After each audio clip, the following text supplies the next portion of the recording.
James Gunn's Superman is upon us, and to this end, a whole slew of articles have just been dropped, which between them paint the picture of both James Gunn and the movie as woke, hyper-political, and extremely anti-Trump and anti-Maga. But how much of this is actually coming from the mouth of James Gunn versus how much is editorializing from the outlets which, as we saw in the previous video, are actually rooting for the movie to fail because they want to see Warner head honcho David Zaslav fail? For more on that, see our previous video, which if anything is vindicated by this video, and for the most recent developments, keep watching, as we're about to dive in.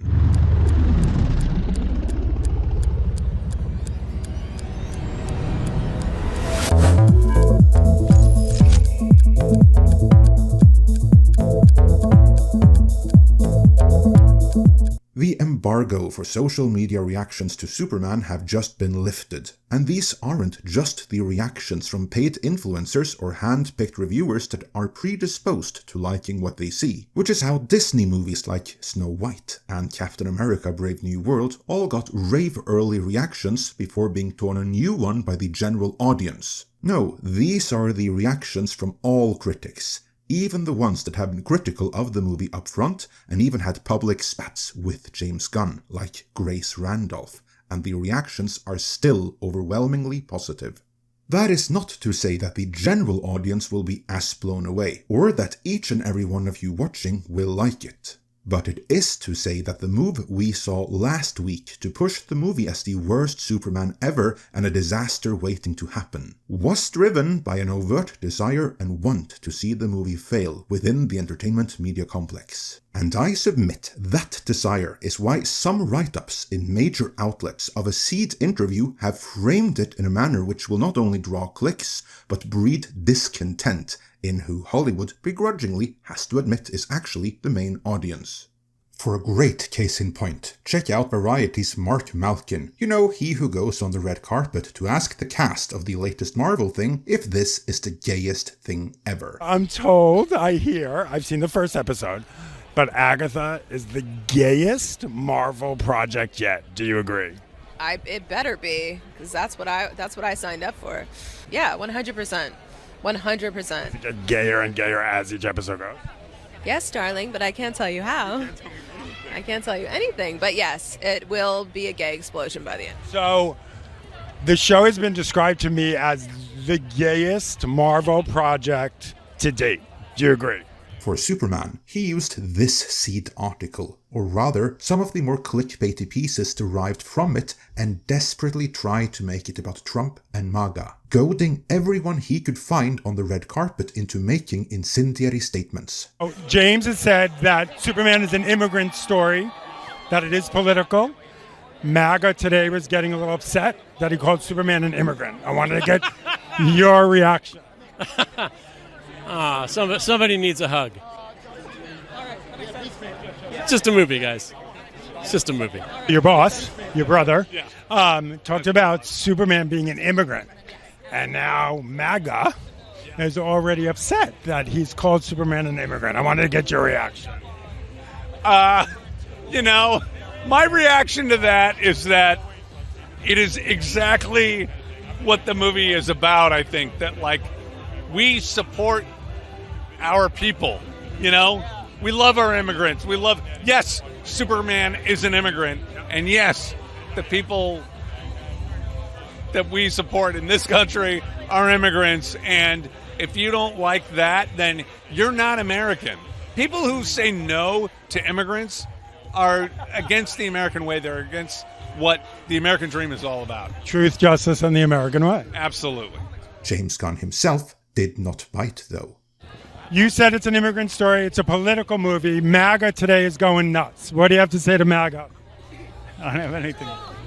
I think this movie's for everybody. I don't have anything to say to anybody. I'm not here to judge people, I think this is a movie about kindness, and I think that's something everyone can relate to. We'll add some more context to this claim about the movie being about kindness over the course of this video, and this interviewer could certainly need some more of it. The goal with this most unkind line of questioning, though, I think is to create more negative buzz among conservative audiences by way of manufacturing more controversy, when, as we shall see, there really shouldn't be any. Yet the entertainment media complex needs there to be, because as we've established, they want to see the movie fail because they hate David Zaslav, the orange man bad of Hollywood, that badly. And their weapon of choice now is this one article. So what did Gunn say in it that was actually that bad? Let's look at the seed article behind all the others that have been editorialized to frame the movie as political and hyper-partisan, which is this piece in The Times, titled James Gunn. Some people will take offense at my new Superman, which in and of itself is like saying water is wet, because some people will be offended at anything. That's why a movie like Rush Hour now comes with content warnings. Question is though, who will be offended and why? Let's see what the article says. Superman is back, and has this divided, destructive world ever needed him more? The superhero was created by Joe Shuster and Jerry Siegel, American sons of Jewish immigrants who first mentioned the character in a 1933 story about a villain who uses a mind-controlling drug to make money and mischief. Fast forward 92 years, and we have social media doing just that for us. This statement, of course, is true, but does the author of the piece who is doing this editorializing refer to the old Twitter? What with the suppression of the Hunter Biden laptop story, or how bots convinced Hollywood there's a sizable modern audience to reach when there isn't one? Or is this author one of those that fled to blue sky when the artificial suppression of certain points of view ceased when Musk took over? That I don't know. Either way, the editorializing continues with the author praising Gunn's movie before adding, Brandon Routh is forgotten, Henry Cavill is boring. Nobody seemed to know what to do with Superman until now. That is unnecessarily provocative, and I don't think anyone will agree that Cavill was boring. And prior to Gunn, the problem wasn't that they didn't know what to do with Superman over at DC, it's that they didn't want to do anything, and so they mothballed him. The author continues. I met Gunn before the gargantuan global push for a film that Warner Brothers needs to make hefty millions, maybe $1 billion. I think he's thinking about Avengers movies here. Superman is obviously a very expensive movie. I'm sure the studio would like it to make $1 billion, but it doesn't have $1 billion break-even point. James Gunn has since come out and said it's nonsense to think Superman will flop if it doesn't hit 700 million, which tells me the magical number is 600 million. Either way, point I'm making here is that even this seed piece is written by someone who mixes his own opinion into proceedings a bit much, and who doesn't necessarily have a good hold on the facts, so keep that in mind as we move forward here. The piece then begins addressing the movie, and without spoiling too much, the villain is laid out. Luthor wants to corrupt people's minds using the internet and start a war to sell some arms. That sounds like the Uniparty and military-industrial complex to me, so fairly politically neutral. Still, many other outlets try to paint the movie as hyper-partisan. Here is what Gunn actually said. There were a few glory years when Marvel could put out anything and it would make 650 million, but those days are gone. Now it has to be something that really grabs an audience.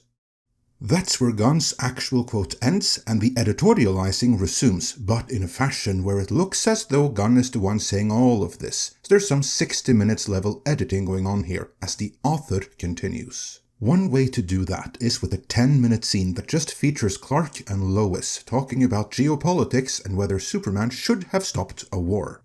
It's exactly how to make a superhero movie to engage adults.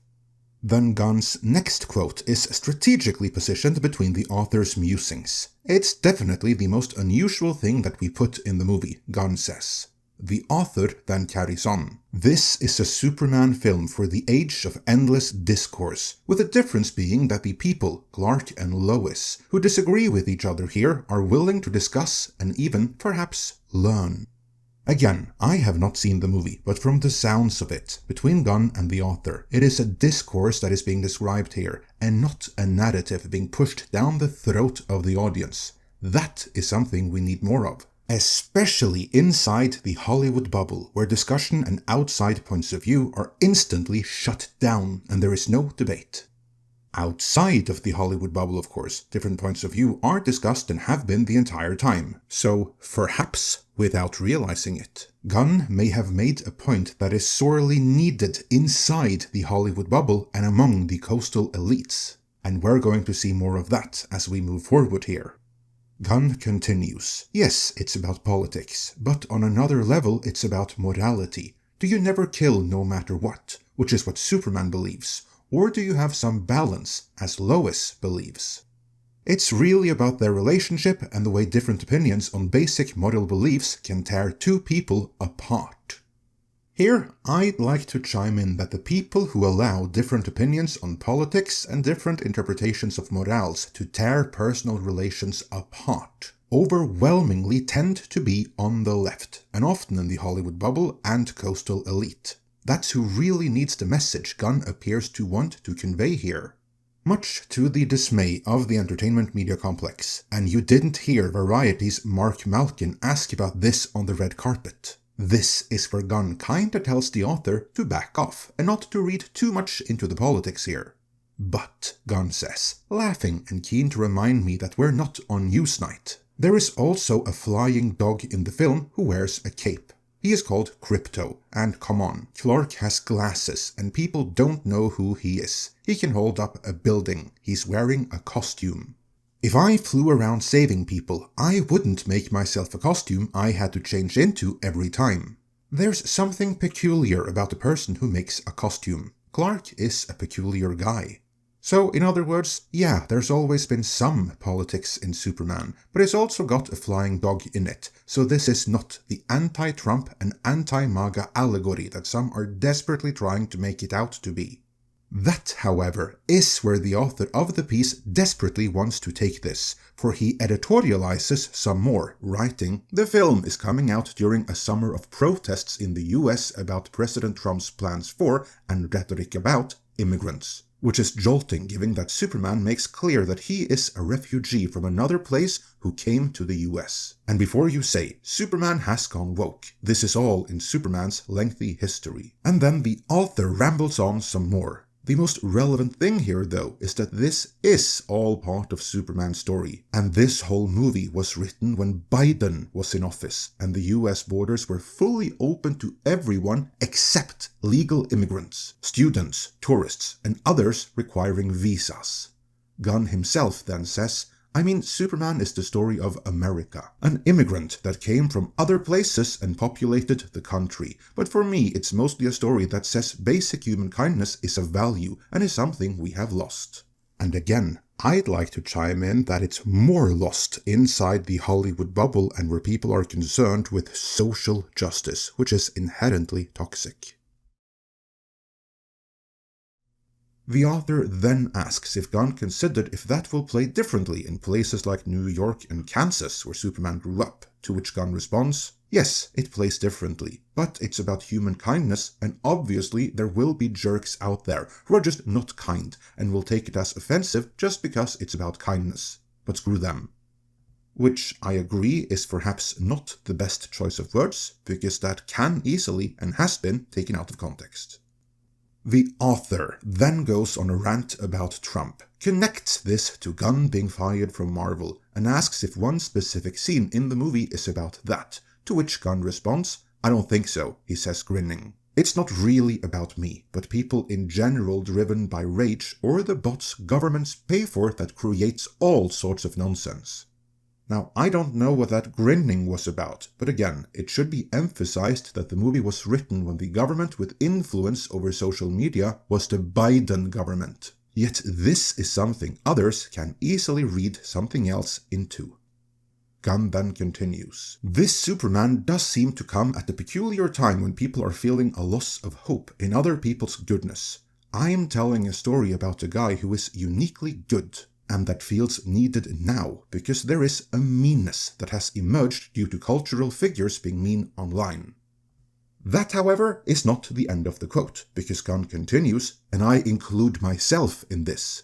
It is ad infinitum, millions of people having tantrums online. Again, I feel the need to chime in that would mostly be crazy people on the left on TikTok. Yet this is what bubble dwellers like James Gunn see, and he continues. How are we supposed to get anywhere as a culture? We don't know what's real, and that is a really difficult place for the human brain to be. Now that's spoken like someone inside of the Hollywood bubble. Everyone on the outside knows exactly what is real. But given that Gunn is inside of that bubble, I like what he's saying here. Shows that he is aware that what he and everyone else inside the bubble have been subjected to is madness. He continues, if I could press a button to make the internet disappear, I'd consider it. And no, I don't make films to change the world, but if a few people could just be a bit nicer after this, it would make me happy.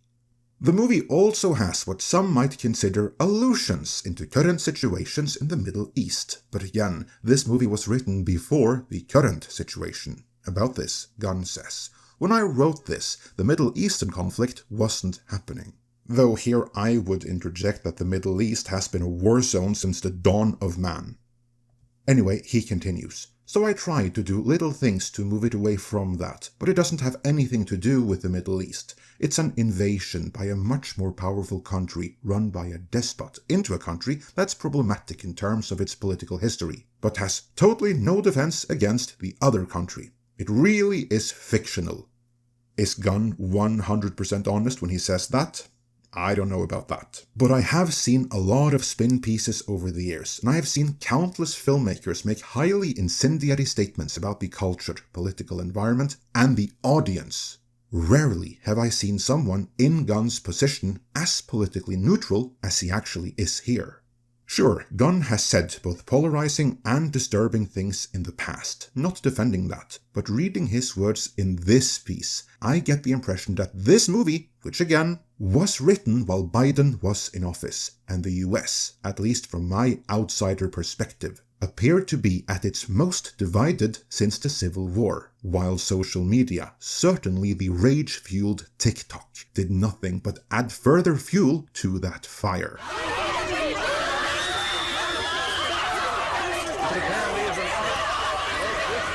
I think this is a movie about kindness, and I think that's something everyone can relate to. Based on Gunn's actual words, not the editorializing that was done in both this original seed piece, let alone the other write-ups that followed from it, I am left with the impression that the movie really is about being kind to one another. And if there is anywhere that is needed, it is inside the Hollywood bubble. You know, the very bubble that tried to get Gunn cancelled. That said, I'll be the first to admit I was wrong if I feel differently after seeing the movie. I certainly was critical of some of the things James Gunn put into Creature Commandos. For the time being though, I'm looking forward to the movie with anticipation, even though I have been reliably informed that the phrase truth, justice and the American way does not appear in it. And for the record, I think it should have been there. Let me know your thoughts on all of this, and if you've already seen the movie, what you thought about it, in the comments.